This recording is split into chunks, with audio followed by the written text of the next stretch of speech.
Oke. Bismillahirrahmanirrahim. Assalamualaikum warahmatullahi wabarakatuh. Waalaikumsalam. Alhamdulillah berjumpa kembali dengan saya Bang Agon dalam acara Let's Talk Podcast Dakwah Tamora. Nah, kali ini kita akan berbincang-bincang dengan salah satu narasumber kita yaitu Bang Koko. Beliau member dari Majelis Brotherhood, beraktivitas di komunitas remaja juga. Nah, jadi kita akan berbincang-bincang dengan beliau dalam tema politisasi musik. Nah, gimana Bang? Sehat Bang? Alhamdulillah, sehat. Sehat Bang, sehat. Salam Bang. Insya Allah. Ini tengok bajunya nih, apa nih? Baladewa ya?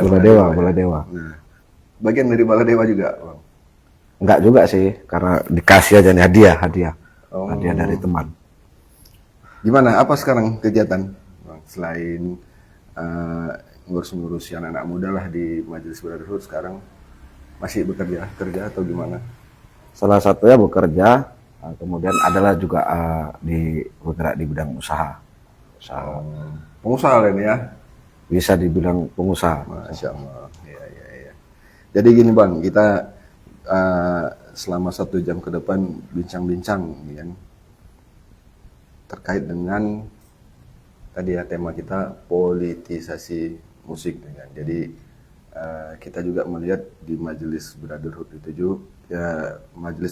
juga kawan-kawan di situ banyak juga yang aktif di musik ya. Kemarin kita sudah bincang-bincang juga dengan ini ya, MB Band ya, Majelis Brotherhood Band, dan mereka main musik, kemudian dakwah juga, menyampaikan dakwah melalui lirik-liriknya kan gitu kan.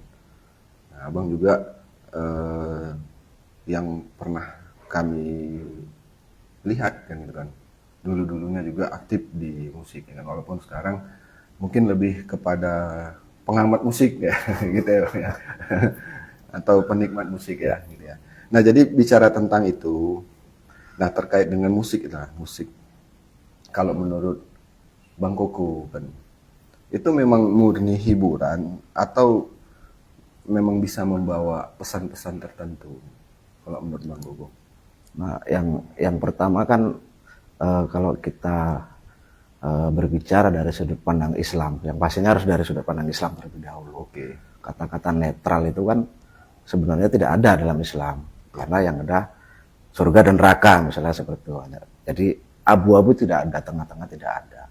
Nah, kalau kita melihat fenomena hari ini, musik itu memang ada pengaruh politisasi itu tadi, ada yang mengatur lah, diarahkan seperti itu. Jadi hal-hal yang berkaitan dengan khususnya mengkritisasi golongan tertentu itu dianggap tidak netral atau yang membela kepentingan tertentu. Itu kan sudah ada yang mengatur seperti itu. Jadi sebenarnya tidak hanya sebagai hiburan.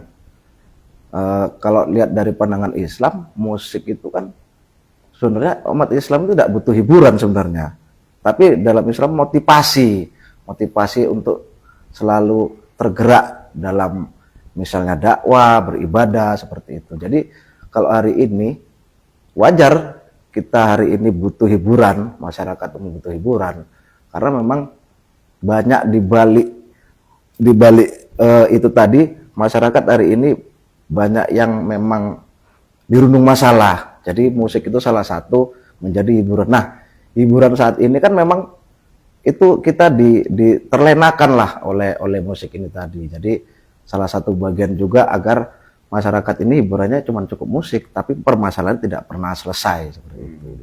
Mungkin itu dari sudut pandang saya. Oke. Kalau menurut Abang lagi nih kan itu kan. Tadi kan kita melihat dari sudut pandang Islam nih kan itu kan. Bisa nggak musik itu dijadikan apa ya? Kalau bahasanya ini mungkin uslub dakwah kan kita lihat juga kan kawan-kawan di Majelis Brotherhood itu kan juga tadi ya saya bilang ada yang main musik, setahu saya juga ada juga yang ini ya, kawan-kawan di situ yang main futsal kan. Nah, kan kalau pernah bicara sama mereka kan itu uslub ya katanya. Nah, kalau menurut Bang Koko gimana nih musik? Ya kalau ini ya, eh, musik itu dijadikan sarana untuk dalam rangka berdakwah, misalnya seperti MB Band lah kita katakan.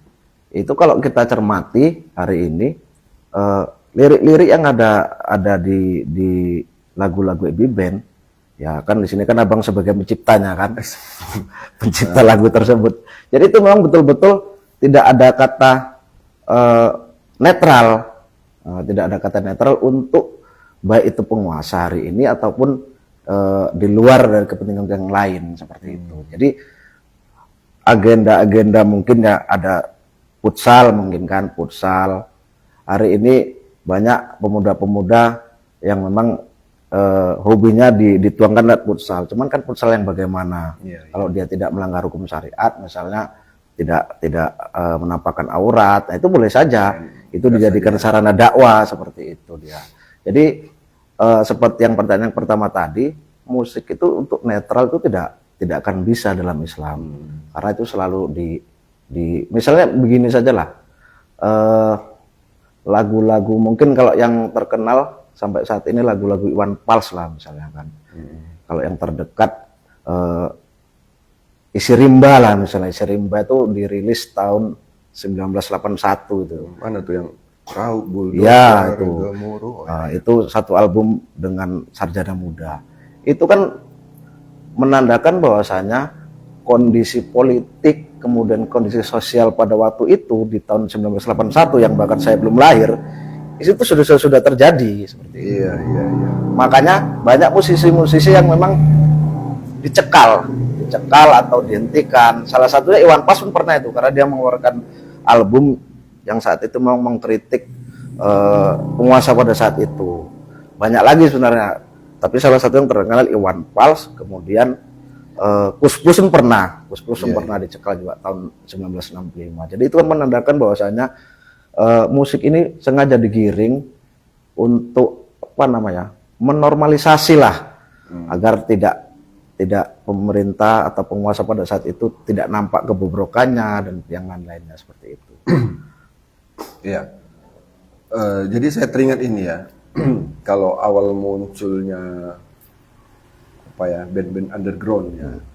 Kalau di awal itu yang pernah saya baca dalam sebuah artikel itu kan band-band punk ya. Band-band punk. Nah, di mana di Inggris pada saat itu masyarakat itu mengekspresikan ketidaksenangannya dengan pemerintahan pada saat itu, sehingga mengekspresikannya itu dalam bentuk musik ya, Ya, banyaklah kalau kita lihat band-band luar itu ya yang bergenre rock kan, underground lah kita bilang kan, yang memang liriknya itu mengkritisi kan.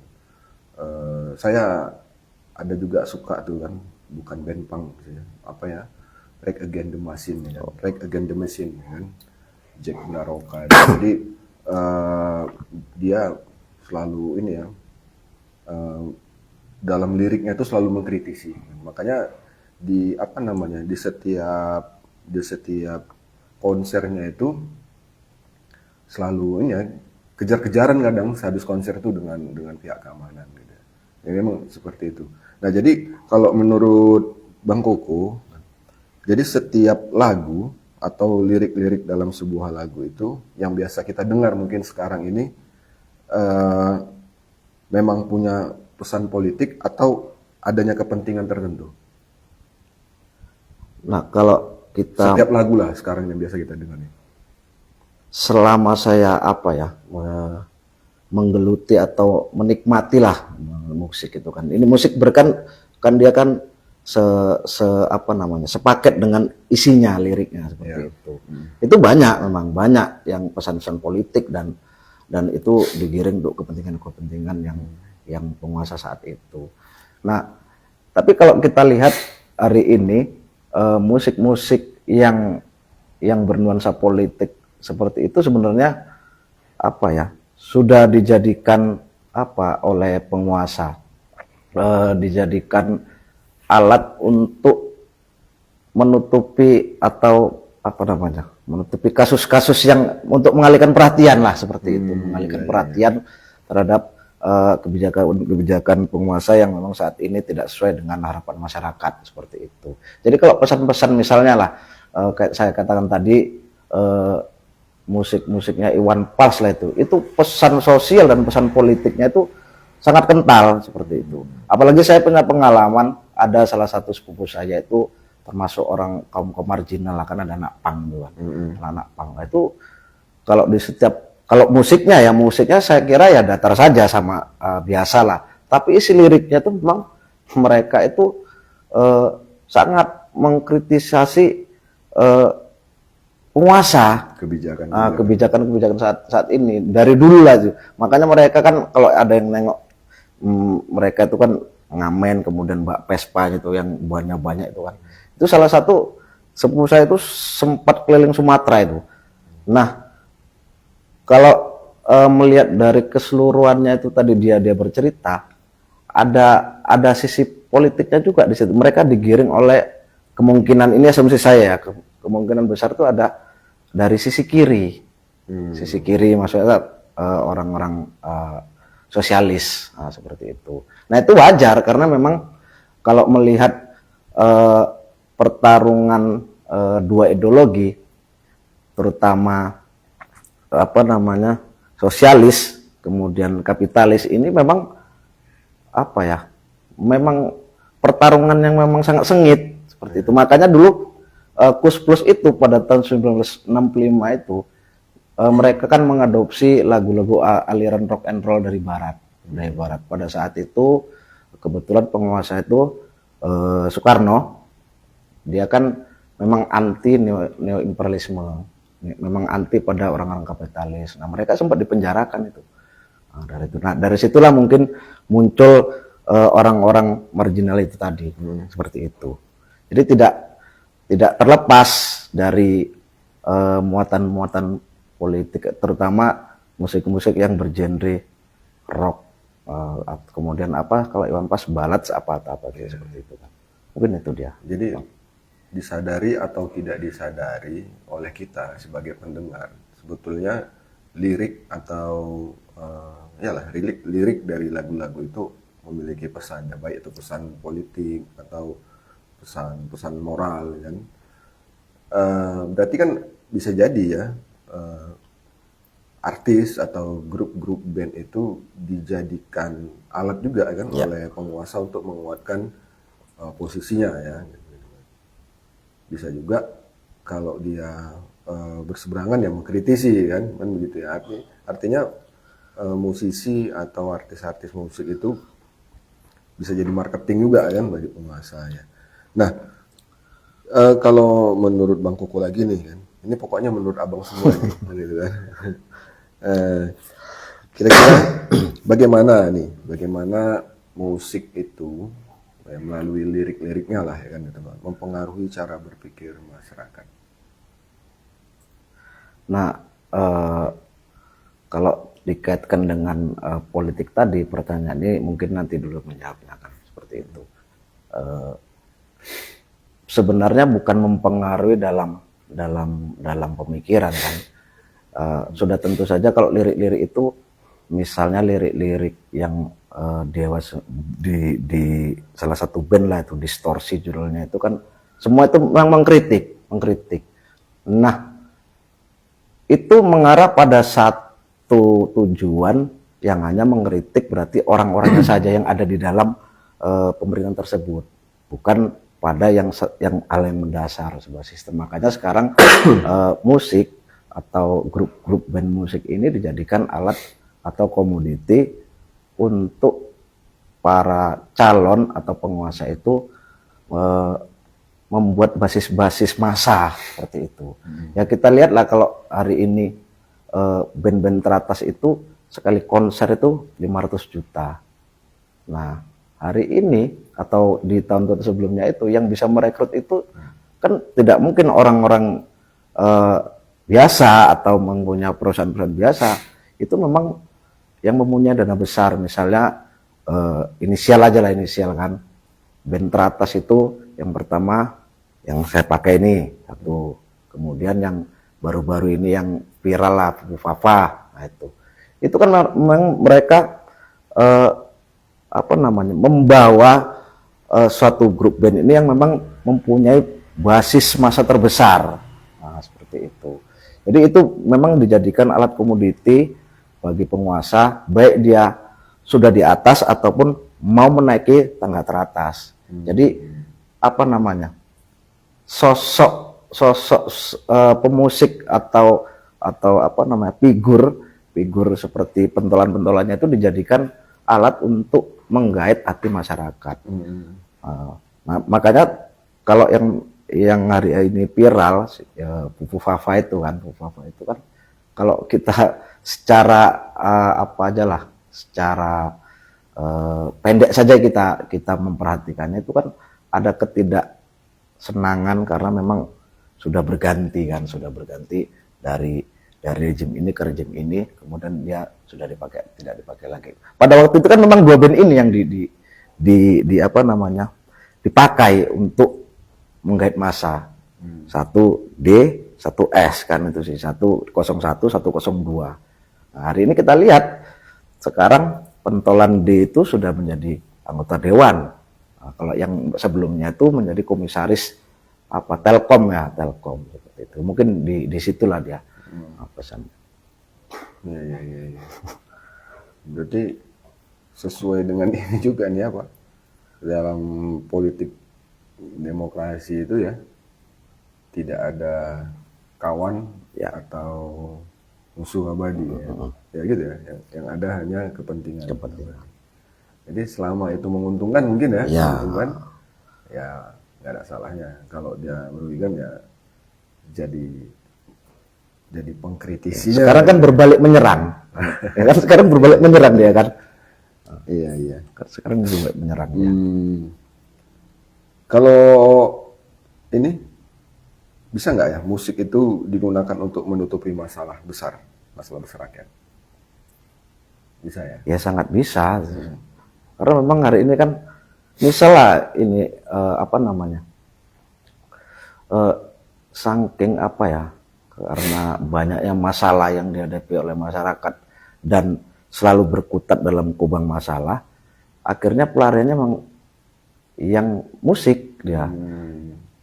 Ini apa namanya sebelum tanggal 17 semalam apa lagu yang viral itu Tabula Bali atau apa itu kan sengaja memang digaungkan di mana-mana, di bandara, di apa, di televisi kan itu saya sampai diundang. Nah akhirnya fokus masyarakat ke situ semua.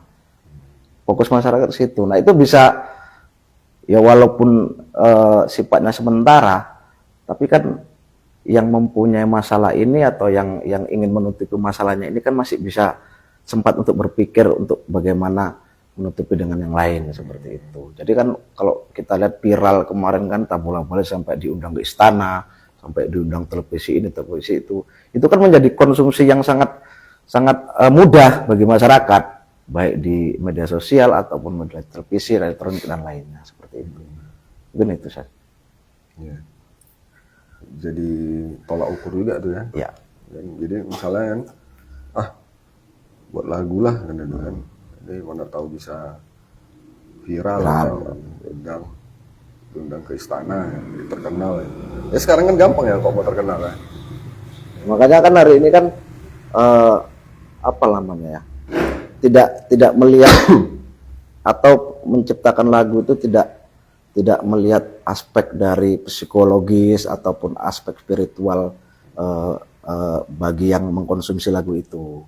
Jadi kalau kita lihat lirik itu secara detail, lagu-lagu yang viral itu kan sebenarnya merusak baik dari akidah yang orang dewasa, apalagi anak-anak seperti itu, sampai hafal itu anak-anak itu, baik pun dengan tariannya atau dengan liriknya seperti itu. Oke, jadi gini Bang, kan kita tadi ada menyinggung, ataupun saya menyinggung masalah musik underground ya, kan atau bawah tanah kan. Jadi memang kalau yang pernah saya baca dalam sebuah artikel itu kan mereka itu memang nggak bisa tampil di di permukaan ya, di permukaan. Jadi biasanya memang mereka dengan komunitasnya tersendiri mainnya atau show-nya ya di bawah tanah. Kalau di luar negeri itu di basement apa ya, makanya disebut underground ya, mungkin gitu ya. Dan memang kalau kita lihat dengan musik atau lagu ya kan, dengan lirik-lirik yang kritis, terutama kritis dalam hal ini ya, berseberangan ya kan, berseberangan dengan penguasa dan sebagainya kan itu kan.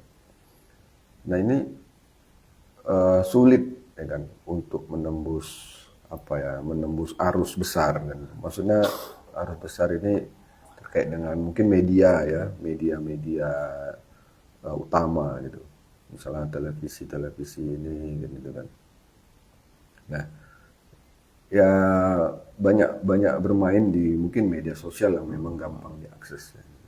Misalnya kayak YouTube atau apa. Itu pun kadang-kadang kalau udah terlalu berbahaya di bandit ya, gitu nggak bisa.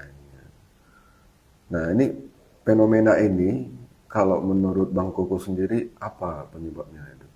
Istilahnya kayaknya kalau musik-musik yang ini ya mungkin kalau orang-orang ini ya orang-orang yang apa namanya tuh bahasanya tuh kalau yang tidak sejalan dengan pemerintah apa namanya? Yang kontra atau yang apa ya oposisi. Nah, kan? Nah, kalau yang oposisi mungkin kalau dengar lagu-lagu yang begitu wah bagus nih kan gitu kan. Tapi kan memang sulit untuk diakses ya, terutama di kanal-kanal media yang utama lah gitu. Nah, itu fenomena ini gimana Bang?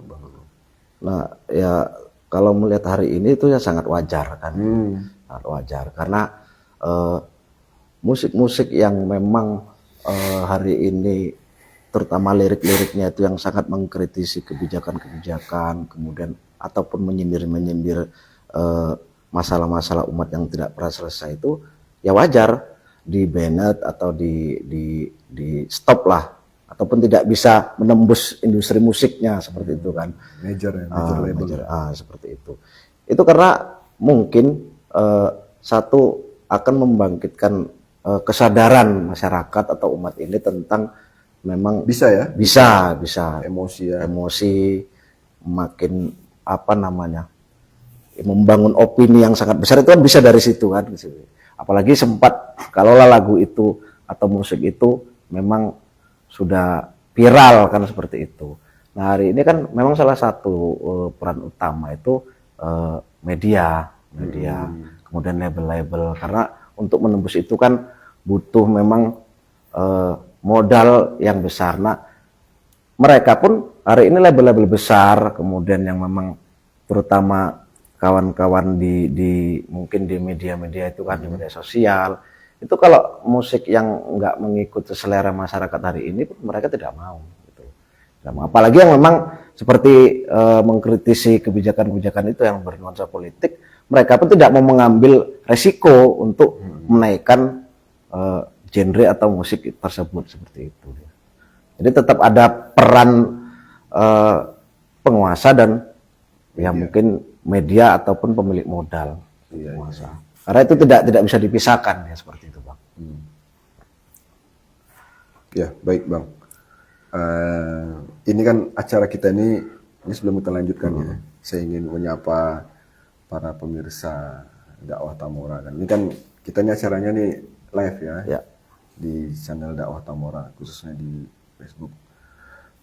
Kita ingin berinteraksi juga dengan kawan-kawan yang melihat live streaming ini ya, dengan cara beri komentar, boleh pertanyaan dan lain sebagainya.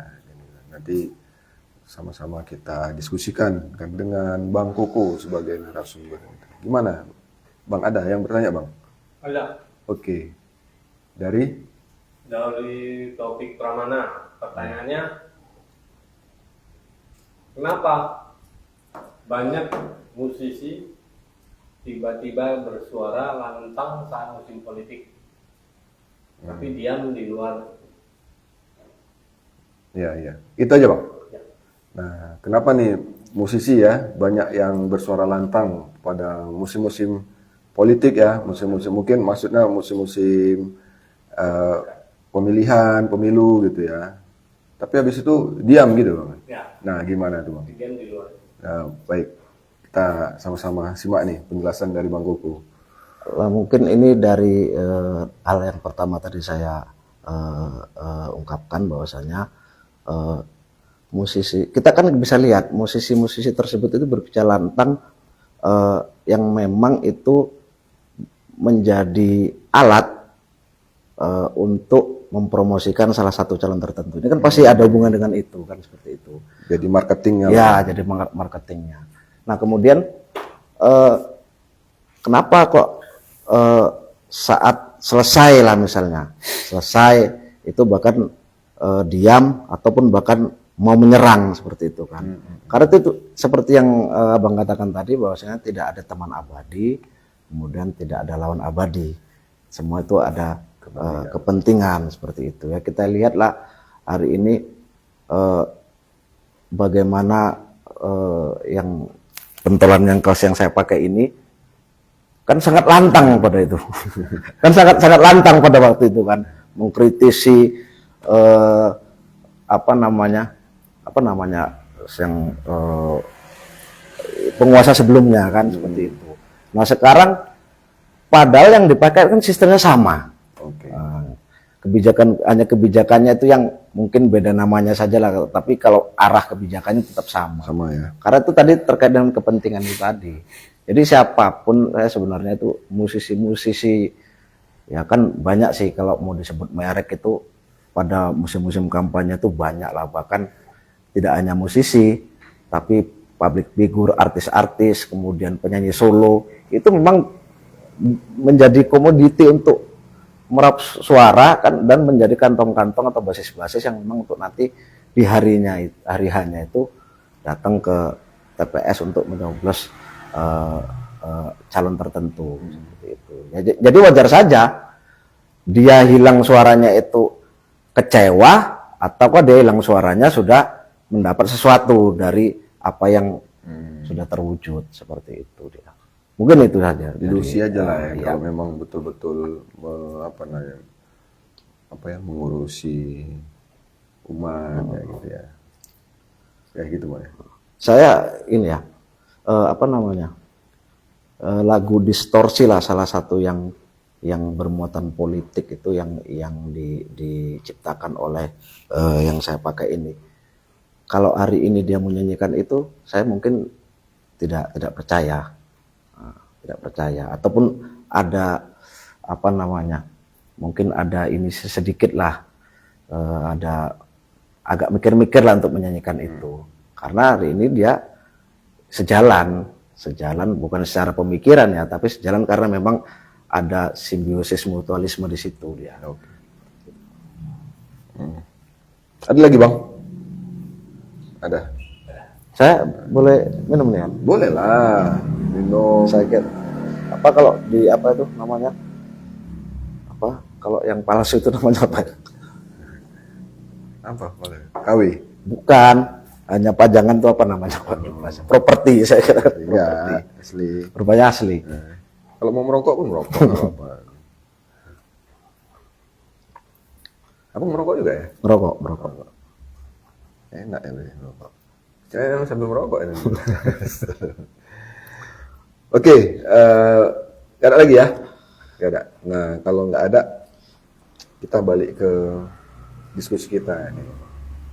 Menurut abang lagi nih, menurut abang, kalau musik hari ini mungkin kita melihatnya dari sudut pandang Islam nih ya, dari sudut pandang Islam. Karena kan abang saya anggap sebagai salah satu orang yang berada dalam komunitas dakwah ya, komunitas dakwah remaja gitu kan. Nah, dari sudut pandang Islam, kok menurut abang ya, lagu-lagu sekarang ini lebih menyadarkan atau membuat lupa masalah umat. Nah, ya ini kan kalau kita lihat kan umat sekarang ini nggak baik-baik aja sebetulnya kan. Ya.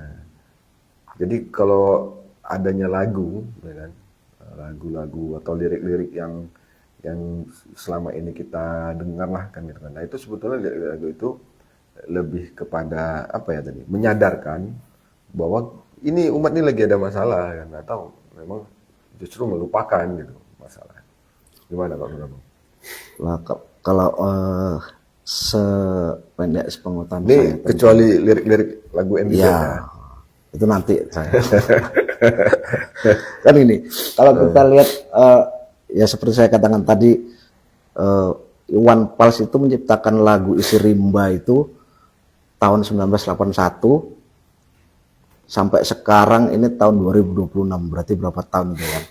Itu kan relevan secara kondisi saat ini, politik dan sosial itu relevan lah. Bahkan mungkin kalau ingin ditambah itu kurang serem lagi liriknya seperti itu. Nah, kalau tentang menyadarkan umat itu mungkin umat hanya sadar sampai di masalahnya saja. Tapi akar permasalahannya tidak sampai seperti itu. Jadi seakan-akan itu hanya menggiring pemikiran masyarakat atau menggiring opini masyarakat itu. Yang salah itu hanya oknum-oknum yang ada di pemerintahan atau penguasa. Makanya mereka selalu mengkritik kebijakan-kebijakannya agar orang-orang yang ada di dalam lingkup kekuasaan tadi itu yang salah seperti itu. Kita selalu digiring seperti itu. Nah, kalau untuk lupa dengan masalah, saya rasa tidak akan pernah lupa, karena masalah umat ini selalu berkutat-kutat dengan kubangan masalah hari ini kita. Tidak lepas dari satu masalah timbul masalah lain. Lepas dari masalah timbul masalah lain. Nah, hari ini kan kita lihat bahwasanya musik-musik itu sebenarnya hanya kulitnya saja. Walaupun kritik kata-katanya pedas, itu hanya kulitnya saja, tapi tidak pernah membuat masalah itu atau solusi itu ada. Misal lagu-lagu Haji Roma Irama lah itu, semua bernuansa Islami seperti itu. Nah, itu menyadarkan hanya pribadi kita saja yang harus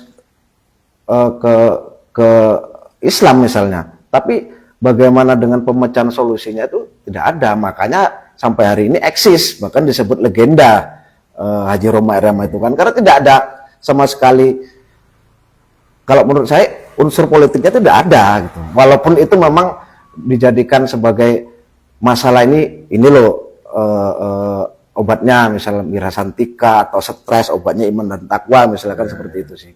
Cuman itu kan tapi masalah pribadi yang tidak ada hubungannya dengan orang lain. Kalau dalam bahasa Islamnya mungkin hablum min nafsi kan, hubungan antara manusia dengan dirinya sendiri. Nah, kan hanya sampai situ saja dia. Tapi kalau hari ini kan kita global, permasalahannya nasional, bahkan global lah, mendunia. Nah, hari ini memang kritikan-kritikan yang melalui musik itu menyadarkan bahwasanya hanya permasalahannya itu sampai di rejimnya saja.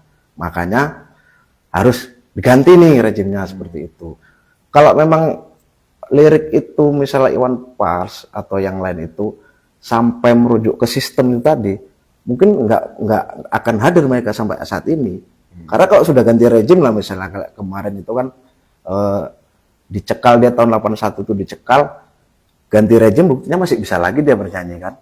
Karena dia itu hanya mengkritik rejim pada saat itu, oknum saat itu. Coba kalau mengkritik keseluruhan misalnya, mengkritik keseluruhan bahwasanya terkait dengan sistem, kebijakan-kebijakan ini kan terkait dengan sistem di atasnya kan.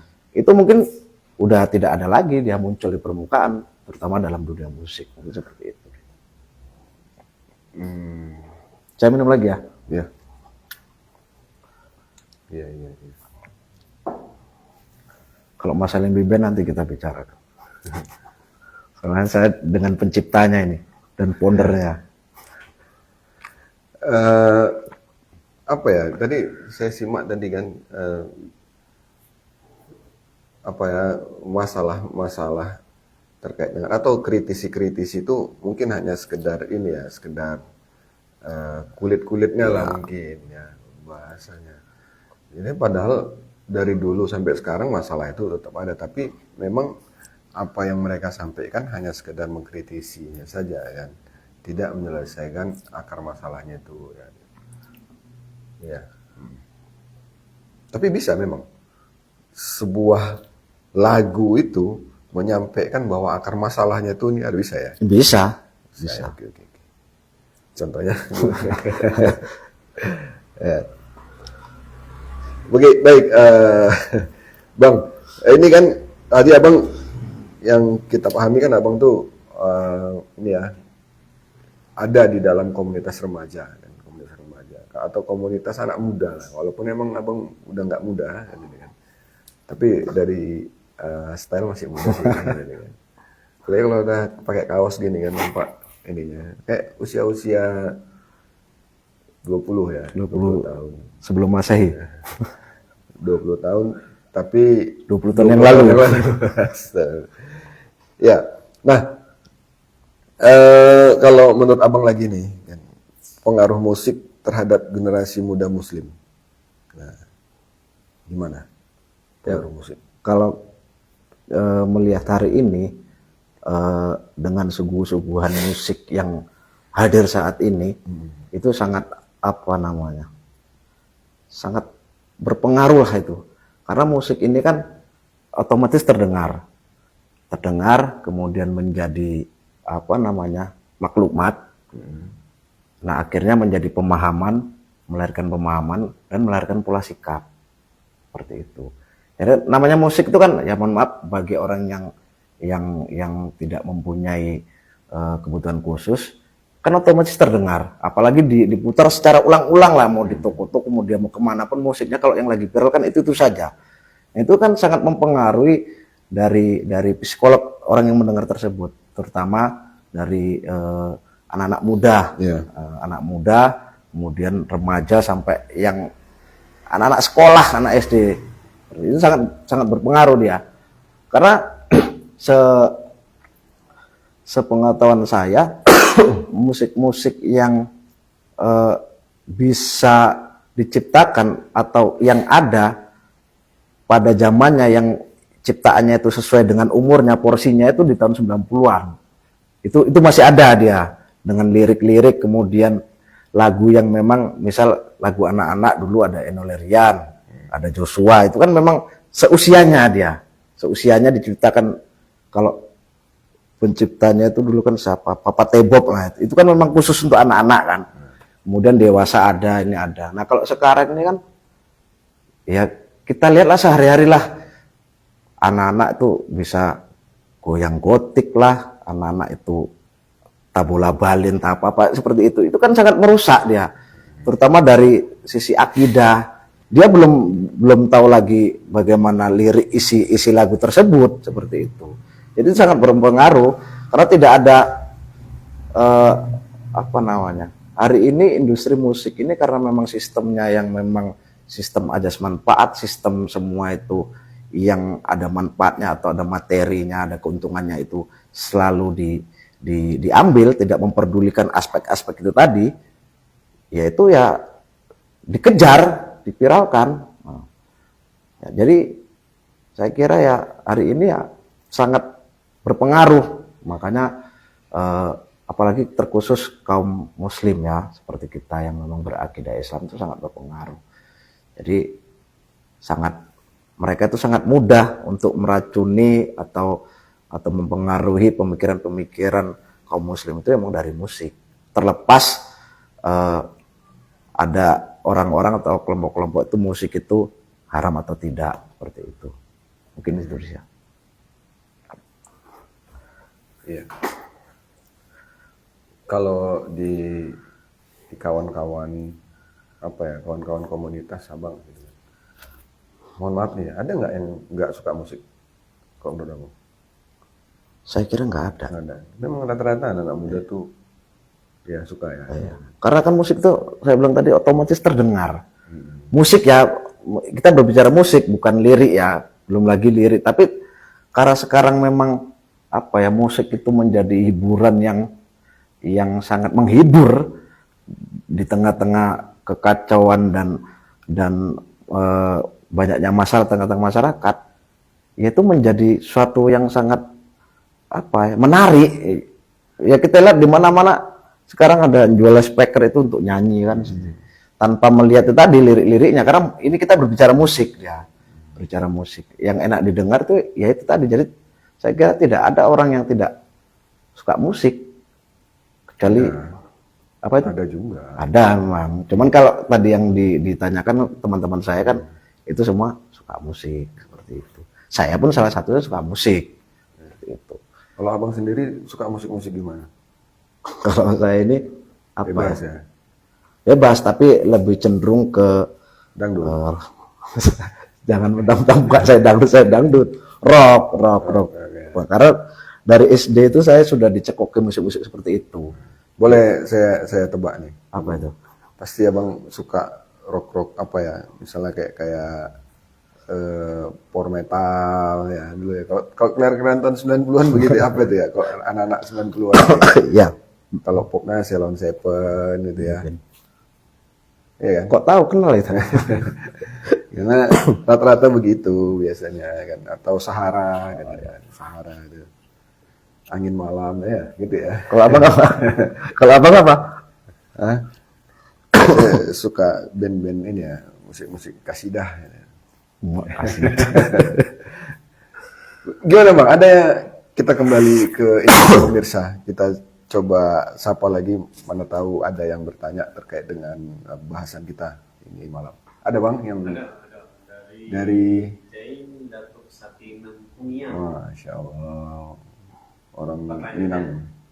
Apa pendapat Ustadz tentang slang yang dulu bela rezim Jokowi, tapi sekarang malah bikin lagu kritik berjudul Republik Mufafa? Abang udah dengar ya pertanyaannya ya? Udah.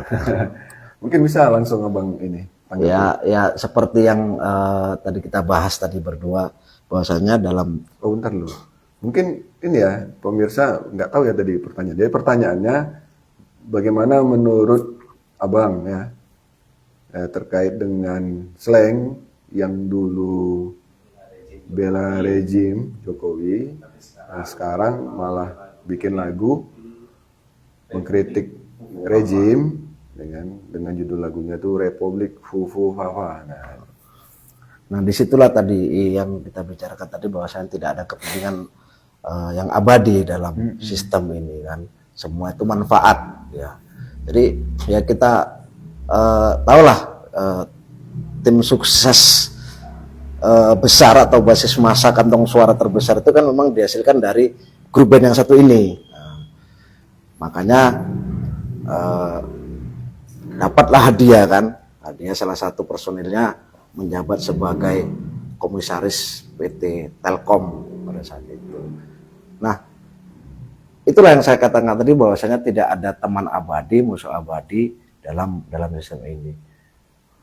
Sebelum rejim 01 atau 02 itu dulu Jokowi, 01 Saya lupa, ya. 01 ya. 01 atau 02. Rejim ini tadi muncul, itu kan memang grup band ini selalu mengkritik kebijakan-kebijakan. Nah, begitu sudah ada sudah apa namanya, terwujud apa yang dia usung, kemudian sama menjadi penguasa pada saat itu, ya kan adem-adem ayam saja seperti itu, karena memang sudah diberi hadiah. Itulah tadi simbiosis mutualisme tadi. Disumpel mungkin mulutnya. Mungkin disitulah kan. Jadi, nah kemudian kalau tidak salah itu tahun 2021 atau berapa itu kan mengundurkan diri sang komisaris tadi kan, salah satu personilnya. Nah kemudian ini kan sudah berganti rejim. Nah, sudah berganti rejim, ya otomatis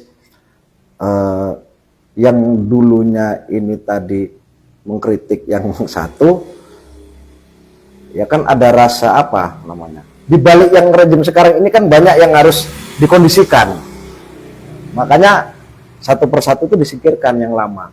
Karena yang rejim satu ini kan dia berdiri ini kan nggak sendirian, dia banyak yang mau dikondisikan, terutama memberi hadiah terkait hasil kemenangannya tadi kan, karena dia tidak mungkin independen. Seseorang pemimpin dalam sistem demokrasi ini tidak mungkin independen, dia berhasil naik sampai singgasana teratas kan, dari partainya lah, dari tim suksesnya lah, dari sponsornya lah, dari yang lain-lain itu kan, itu semua butuh dikondisikan, butuh hadiah. Nah, akhirnya satu persatu, nah akhirnya terjadi seperti ini, akhirnya berbalik.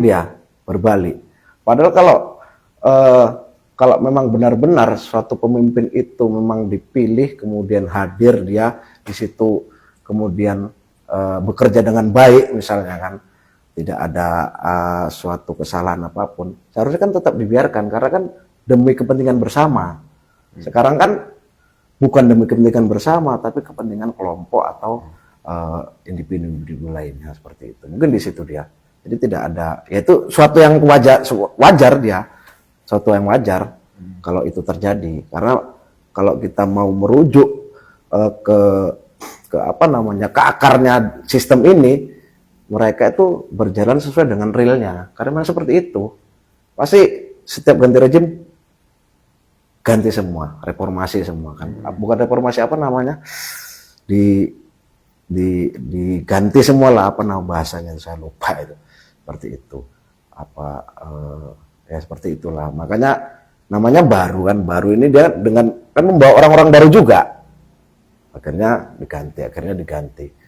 Nah, akhirnya permasalahan itu ya seperti itu, jadi sistematik. Mungkin di situ dah. Ya. Berarti dulu kawan ya kan, Ya. Sekarang udah nggak kawan lagi ya. Karena memang mungkin, mohon maafnya, nggak kebagian gitu ya. Ya bisa gitu ya, mungkin begitulah ya. Analoginya seperti itulah, sama lah.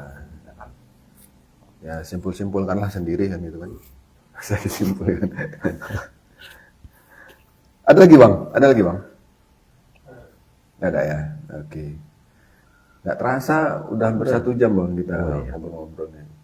Kayaknya kurang waktu 1 jam ini. Ada gitar? Ada itu gitar tuh. Oh, tapi bass sih, gitar bass. Abang dulu apa? Main musik apa? Megang apa? Megang gitar. Gitar ya. Berarti kalau apa sekarang nih kayak Alip Bata lah ya. Gini gitu ya. Iya bang. Nah kita lanjutkan nih kan di penghujung acara kita nih kan. Nah, sebelum kita akhiri kan ada beberapa pertanyaan lagi nih sih bang. Ada 35 pertanyaan lagi kayaknya. Kita buat bersambung aja lah episode. Nah ini yang mau saya tanyakan nih kan, terkait dengan resiko dakwah nih kan. Resiko dakwah yang menyesuaikan diri dengan industri hiburan itu, ada nggak? Kalau pertama begini, namanya dakwah kepada Islam yang memang benar Islam, semua itu ada resikonya. Jangankan berdakwah, yang nggak berdakwah mungkin duduk manis di rumah, bekerja, pulang, itu aja ada resikonya, apalagi berdakwah kan. Apalagi berdakwah di dunia industri musik yang memang itu harus menembus batas-batas ataupun batas-batas yang memang harus dilalui lah, seperti itu. Itu sangat besar. Nah hari ini kalau kita melihat daya konsumsi masyarakat terkait dengan musik, apalagi musik-musik saat ini kan sudah banyak elektronik yang bisa menghasilkan beragam-ragam suara kan, seperti itu. Hari ini kita mau mendakwakan tentang mungkin Islam, ya memang sangat sulit. Tapi sulit itu kan bukan berarti tidak bisa. Misalnya inilah kayak MB Band sendiri lah kan itu sih. Nah itu walaupun dia belum bisa sempat menembus hal tersebut, cuman kan banyaklah orang yang sudah paham kan, sudah tahu. Karena jarang ataupun dikatakan tidak ada suatu grup musik atau grup band yang memang lawak-lawak. Saya salah satu fans loh. Mungkin dulu kan saya sempat juga jadi anggota jadi personilnya kan. Cuman saya dengan kesibukan saya mungkin tidak mampu lah dengan.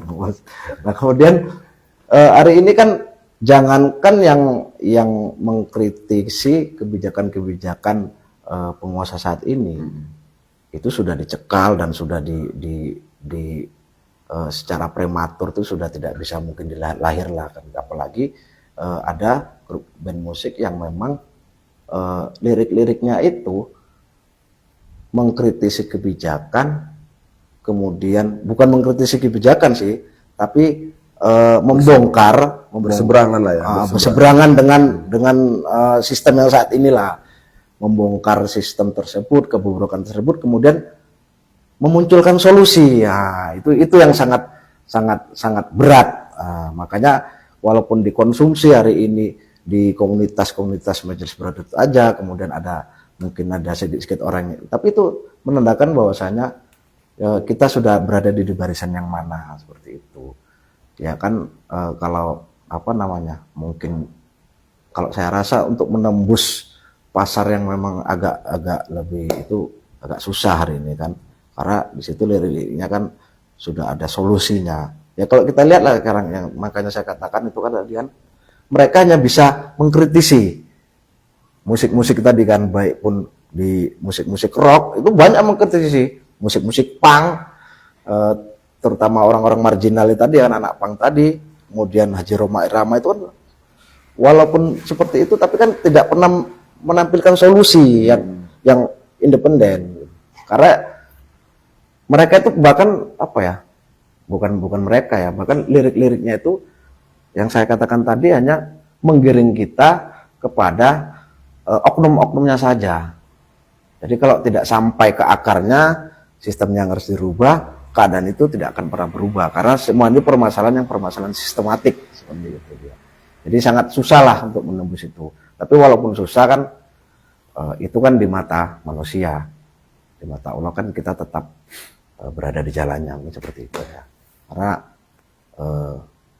hiburan, kalau saya pernah membaca itu kan, hiburan orang-orang mukmin itu ialah ketika sudah mengerjakan seluruh perintahnya, menjauhi larangannya, dan mendapatkan ridha Allah. Seperti itu. Insya Allah musik-musik yang MI Band ini sudah menjurus ke situ lah, seperti itu. Mungkin di situ. Jadi saya rasa memang kalau kita tetap berpegang teguh kepada idealis kita yang terkait dengan bermusik, ya. Misalnya posisi MB Band ya, yang liriknya selalu berseberangan lah ya, selalu berseberangan dengan penguasa gitu. Nah, kalau resikonya itu ya semuanya itu ya beresiko, nggak mungkin sih, nggak mungkin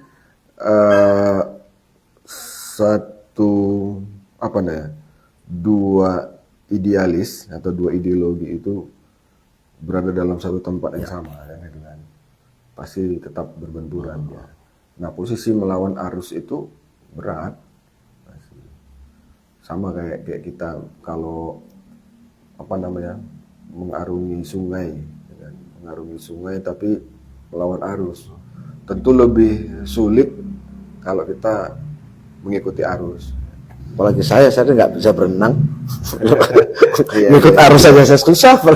Tapi itu kan arus. Tapi kalau soal itu tadi, idealis tadi, nggak bisa lah. Namanya orang idealis kan tidak bisa dipengaruhi. Seperti itu. Mudah-mudahan seperti itu. Jadi kayak kawan-kawan di MB Band itu kan idealisnya itu seperti itu. Kalaupun ada liriknya kan, ada lirik-lirik cinta, tapi memang cinta karena Allah. Ya. Cinta kepada orang tua, cinta kepada istri, cinta kepada anak, cinta kepada saudara seperjuangan. Ya, begitu ya. Ya. Nah, baik, terakhir nih Bang, terakhir ada juga. Terakhir nih kan. Mungkin ini ya, pesan untuk pendengar agar lebih kritis terhadap musik. Apa pesan Abang nih untuk kawan-kawannya? Ya, saya kira musik itu kan bukan hanya nada, tapi ada lirik di situ. Nah, lirik ini kan diciptakan bukan hanya sekedar lewat gitu aja, tapi kan pencipta lirik ini atau pencipta lagu ini kan pasti terinspirasi pada sesuatu. Misal MB Band nih kan, MB Band kan salah satu penciptanya kan abang juga kan, pasti terinspirasi apa dari akidahnya misalnya kan, dari fakta-fakta yang sudah dilalui atau sudah nampak seperti itu. Jadi harus jangan sampai kita terlena dengan musik tadi, tapi musik dan lirik itu pasti sejalan dia. Makanya harus kita pahami benar lirik-lirik tersebut, karena boleh jadi lirik itu tadi menyesatkan, walaupun musiknya enak lah misalnya, enak didengar, kita dengar pun goyang-goyang, walaupun goyang kaki atau goyang kepala, tapi di balik itu liriknya itu ada yang menyesatkan. Seperti itu. Itu kan nanti apa ya, jadi masalah juga dari sisi akidah bermasalah, kemudian nanti kita pun apalagi sampai menyanyikannya, sampai menyebarluaskannya, itu kan menjadi masalah, karena pencipta lagu ini tidak serta-merta itu datang untuk menulis lirik itu tadi kan, terkait dengan akidahnya, misal lagu-lagu yang bertemakan nasionalisme misalnya kan, atau bertema-temakan yang berlawanan dengan akidah Islam, itu banyak itu kalau kita amati. Makanya lebih cermatlah dalam menikmati atau mendengar musik tersebut, jangan hanya sekedar bisa goyang kaki, bisa geleng-geleng, aduh. Mungkin di situ aja ya. Apalagi kalau lagu-lagu luar ya, lagu bahasa Ya, Inggris, itu yang sangat berbahaya itu. Atau kita artinya kan, tahu-tahu liriknya tadi menyesatkan gitu, Iya. menjauhkan kita dari Allah gitu kan. Ya mungkin Ya, itu ya Bang. ya itu. Jadi intinya jangan hanya sekedar enak atau tidak enak, Iya. tapi harus kita cermati juga lirik-lirik lagu yang kita dengar tadi. Ya mungkin baik, para pemirsa yang dimuliakan Allah, mungkin demikian bincang-bincang kita dengan Bang Koko, sudah 1 jam tidak terasa. Jadi sebelum kami undur diri, saya juga mewakili dakwah Tamora mengajak kan, kawan-kawan semua agar kita tetap memberikan doa yang terbaik untuk saudara-saudara kita yang saat ini masih terdampak bencana, kan? Baik itu di Aceh, kemudian di Tapanuli, Sumatera Utara, dan di Sumatera Barat. Semoga Allah Subhanahu wa Ta'ala tetap memberikan kesabaran yang berlimpah kepada mereka. Mungkin itu saja dari saya. Saya undur diri, Bang Agon. Mohon maaf kalau ada hal-hal atau kata-kata yang tidak tepat saya sampaikan. Saya mohon maaf dan mohon ampun kepada Allah Subhanahu wa Ta'ala. Sekali lagi kami ucapkan terima kasih kepada pemirsa. Assalamualaikum warahmatullahi wabarakatuh. Waalaikumsalam warahmatullahi wabarakatuh.